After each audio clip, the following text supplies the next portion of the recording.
Hello, and welcome to the Usefulati, the show that turns the writing of the world's most useful people into audio episodes you can listen to on your drive to work. Today we have a blog from Casey Handmer, the founder and CEO of Terraform Industries, a startup that's turning water and air into carbon-neutral natural gas with solar power. See the description for more, and let's jump in. Originally posted on the Terraform Industries blog. Terraform Industries is making cheap, synthetic, carbon-neutral natural gas from sunlight and air. I founded Terraform in November 2021 with a clear vision of what this product would look like, how it would work, and a 95% correct preliminary design for the various components and system integration. No plan survives first contact with the enemy, but overall, we're doing better than I ever dared to hope. We have a kick-ass team that delivered a comprehensive end-to-end demo, validating our low capital expenditure approach by making carbon-neutral pipeline-grade synthetic natural gas and selling it to utilities.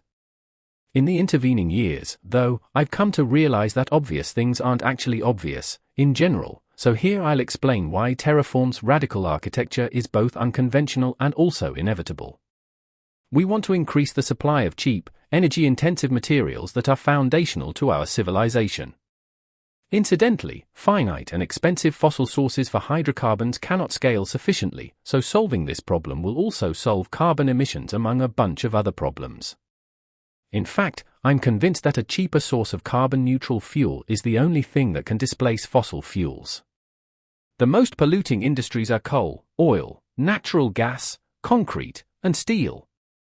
I don't mean to exclude anyone, but solving any one of these problems takes a big chunk of the problem out. We can have as much carbon-neutral vanadium as we want, but it won't make a dent in emissions, and it isn't a path to post-fossil abundance. Solving fuels helps to solve steel and cement too, so let's focus on fuels. Product must compete on cost.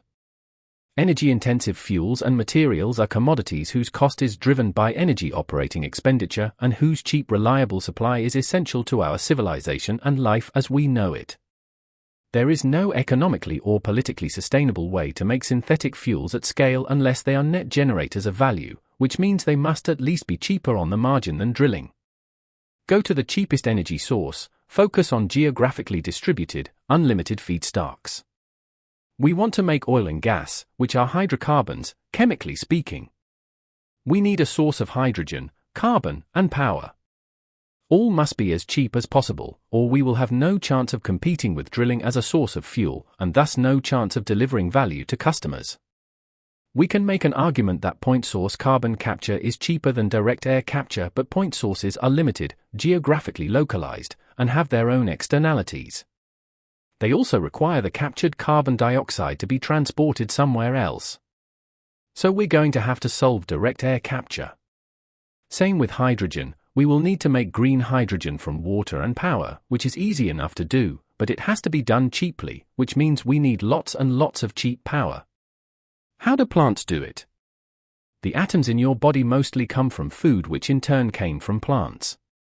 Plants are mostly made of carbohydrate biopolymers, and the carbohydrate is derived from water and carbon dioxide, powered by sunlight. Photosynthesizing plants cover almost the entire Earth. Their mass derives from water and carbon dioxide, which themselves come from the air. Almost all the hydrogen, oxygen, carbon, and nitrogen atoms, more than 96% by mass, in our body were, relatively recently, part of Earth's atmosphere. Half of the nitrogen atoms came via the Haber-Bosch process for making synthetic nitrate fertilizer. That's interesting. But if plants could meet humanity's energy needs, we would never have needed to mine coal to start the Industrial Revolution. If we fed all the world's plants into biofuels, it would meet barely 10% of demand. It just doesn't scale. Cheap solar photovoltaic power is the key. This is not the place to sing the praises of solar, I have done so elsewhere. Suffice to say that solar photovoltaic is far cheaper, and growing far faster, than any other energy source in history. Ordinarily, oil is burned as fuel to make electricity, with about 35% efficiency. We can convert electricity back into oil, with about 35% efficiency. The golden rule of business is to buy inputs where they are cheap and sell products where they are expensive.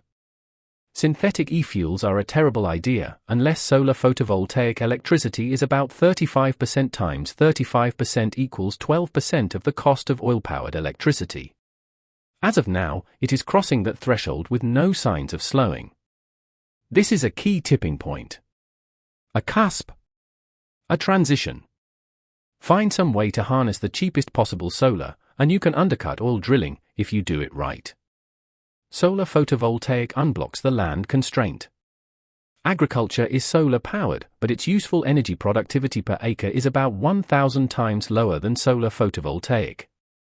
Food is much more expensive, roughly 100 times per calorie than oil, but even so solar is about 100 times more economically productive than agriculture. If any nation on Earth can be self-sufficient with respect to food, it can be self-sufficient with respect to oil and gas with about 10% of the land. It doesn't have to be arable, irrigated farmland either. Deserts, swamps, mountains, brown fields, rooftops, mountains, lakes, oceans all work just as well for solar. Solar is intermittent, so work with intermittency. Solar photovoltaic is the cheapest energy in history during the day. Batteries can spread the load, but add unacceptably high costs for synthetic fuel. So, we must adapt the synthesis process to work with intermittency, just like plants do. Technical intermittency compatibility. Most chemical processes do not like intermittency. Tough.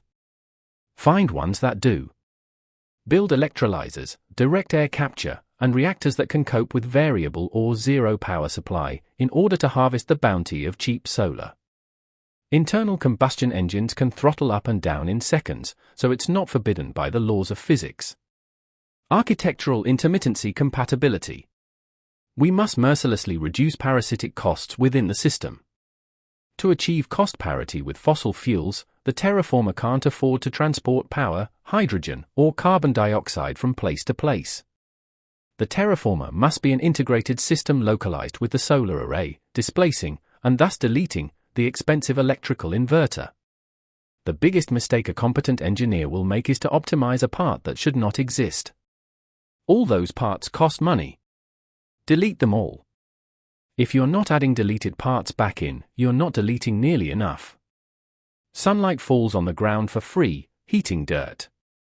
The solar arrays sit on the ground and convert sunlight into electricity. The electrolyzer sits next to the solar array and consumes most of that electricity to make hydrogen. The reactor sits next to the electrolyzer to consume the hydrogen and make natural gas. The reactor sits next to the direct air capture to receive carbon dioxide. All three subsystems form an integrated unit that converts commodity solar electricity to valuable natural gas anywhere on Earth. It is an economic engine that performs an arbitrage over the physical form of energy and captures all the upside of the continuing decoasting of solar photovoltaic panels.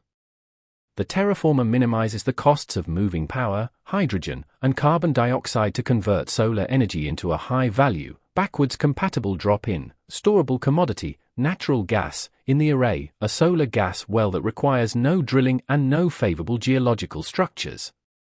Financial intermittency compatibility. Solar arrays average 25% utilization, with less than 100% maximum sunlight for about 12 hours per day. To achieve comparable project economics, the terraformer must have 4 times lower capital expenditure.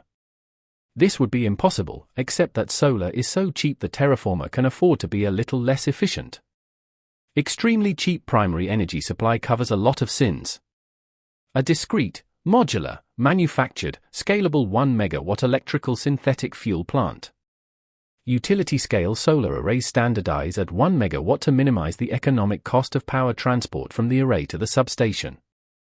1 megawatt is also the natural size for a terraformer. The smaller size helps us in multiple ways. It is easier and safer to build, test, finance, and iterate. A smaller reactor is more nimble and easier to throttle. A 1 megawatt terraformer is the size of 2 shipping containers. It is movable by truck, skid-mounted, and requires minimal in-field construction or maintenance. It is mass-produced in a factory by a trained workforce, enabling low cost and higher reliability. Methanol is our approach to liquid fuels. Natural gas provides roughly half of United States hydrocarbon energy consumption and is growing. It has substantially higher energy content and lower carbon dioxide emissions than liquid fuels, as well as lower toxicity, albeit some handling issues relating to being a gas. Liquefied natural gas is an emerging fuel for high-performance aviation, which is poised to become the greatest source of hydrocarbon demand as passenger hypersonics reach maturity. Half of United States hydrocarbon consumption is liquid petroleum, and our job will not be done until we can displace that too. Does this mean we need a small, throttleable Fischer-Tropsch reactor in the terraformer? Not exactly. The job of the terraformer is to transform light energy into a low-hassle, high-energy density, transportable, storable fuel. After methane, the next most useful chemical is methanol, a liquid at room temperature. So we're starting work on our methanol reactor. It shares much commonality with the methane reactor and works essentially the same way. Carbon dioxide plus 4 hydrogen molecules yields methane plus 2 water molecules. Carbon dioxide plus 3 hydrogen molecules yields methanol plus 1 water molecule. After methanol is produced at dozens of terraformers positioned inside their respective arrays, it is moved by narrow-diameter pipe to a central gathering point, where it is stored in a tank.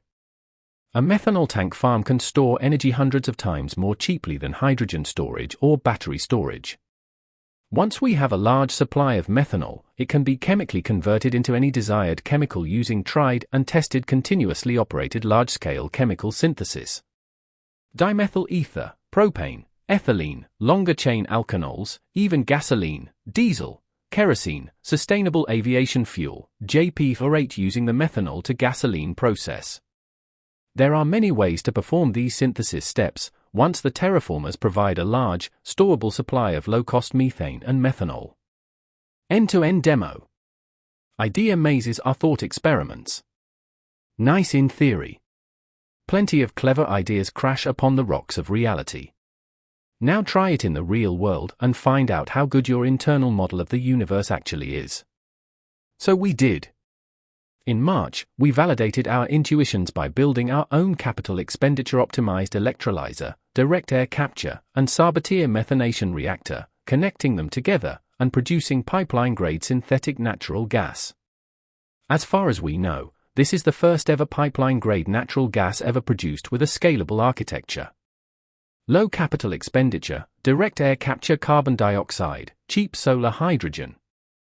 The terraformer is inside the tent of capitalism. One thing, and only one thing, separates neat ideas which move the needle on climate and neat ideas that make no difference: large-scale adoption, catalyzed by transformative value generation in enormous markets. Tesla electric cars yes, hydrogen cars no.